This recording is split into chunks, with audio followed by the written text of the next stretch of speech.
Hello, in this video I'm going to show you how to reboot OPPO K13x. Alright, so let's begin. The process is really easy and I'm sure that all of you can handle it. So, the only thing that we need to do is to open up the power menu, and we do it by clicking the power button and volume up button at the same time. That's how we launch the power menu, just like that. And now simply we need to hold this white ball, put it on the restart.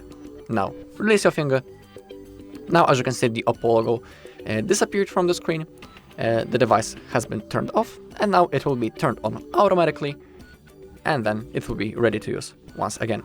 Also, performing a simple reboot from time to time is good for the performance of our device. It might speed up our device a little bit, and also it's good for the health of the device, because simply during that process the things that were running in the background are being closed, and this process also frees up the RAM.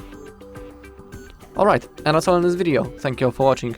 If you found this video helpful, please leave a like, comment and subscribe.